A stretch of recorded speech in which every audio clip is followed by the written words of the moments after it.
Pemirsa, hanya dengan meluangkan waktu 5 menit, rakyat menentukan masa depan bangsa selama 5 tahun ke depan. Di dalam negeri ini, serta di luar negeri juga, rakyat Indonesia antusias berpartisipasi dalam pesta demokrasi 5 tahunan. Walau masih ada kendala di sana-sini, namun momentum pencoblosan pemilu serentak 2019 di Indonesia mendapatkan apresiasi dari dunia internasional.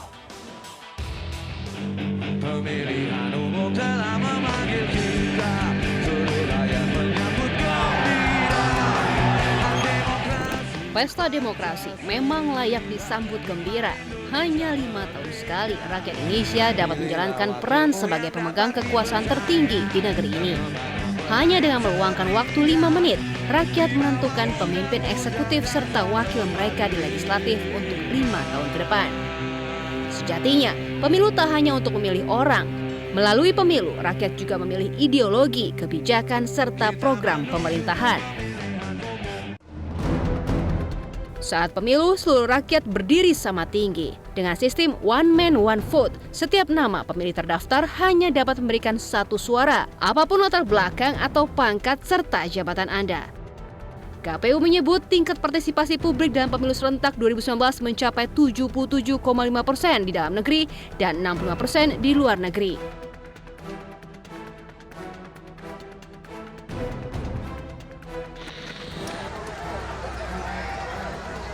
Antusiasme rakyat untuk menggunakan hak pilihnya juga terlihat di sejumlah tempat pemungutan suara di luar negeri. Di Malaysia misalnya, ribuan warga negara Indonesia memadati gedung KBRI di Kuala Lumpur. Ada sekitar 1,5 juta warga negara Indonesia yang telah terdaftar sebagai pemilih tetap untuk pemilu 2019 di Malaysia. 1,5 juta diantaranya bermukim di ibu kota negara Malaysia, Kuala Lumpur. Antusiasme WNI di Malaysia menggunakan hak pilihnya ditunjukkan dengan rela antri sejak dini hari untuk mendapat giliran mencoblos pertama. Antrean WNI yang akan mencoblos juga terlihat di KBRI Singapura. KBRI telah menyediakan 6 tempat pemungutan suara yang tersebar di dalam kantor KBRI. Presiden Republik Indonesia ke-6 Susilo Bambang Yudhoyono termasuk yang memberikan hak pilihnya di Singapura.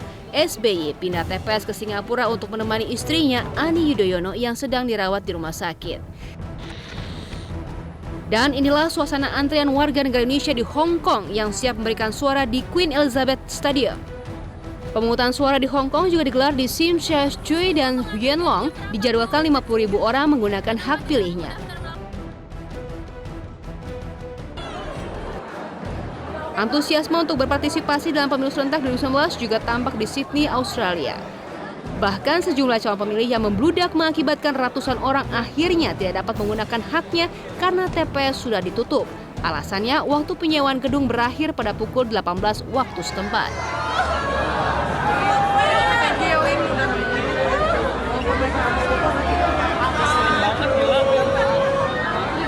DPT juga.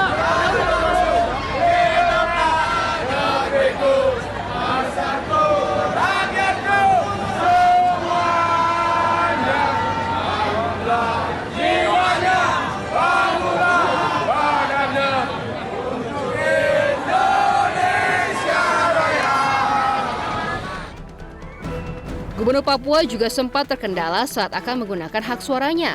Masalah terjadi karena terhambatnya distribusi logistik yang berkaitan dengan penerbangan.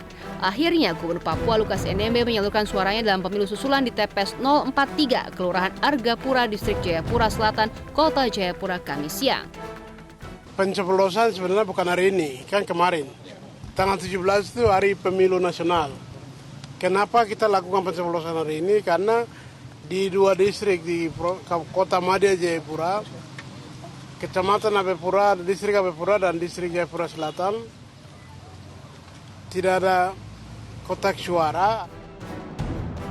Tak mudah memang menyelenggarakan pemilu di Indonesia. Banyak kisah dramatis di balik penyelenggaraan pemilu serentak 2019. Di Sulawesi Barat misalnya, logistik pemilu harus dibawa menyeberangi sungai dengan arus deras untuk mencapai Dukuh Kanantuo, Desa Benggaulu, Kecamatan Dapurang, Kabupaten Pasangkayu.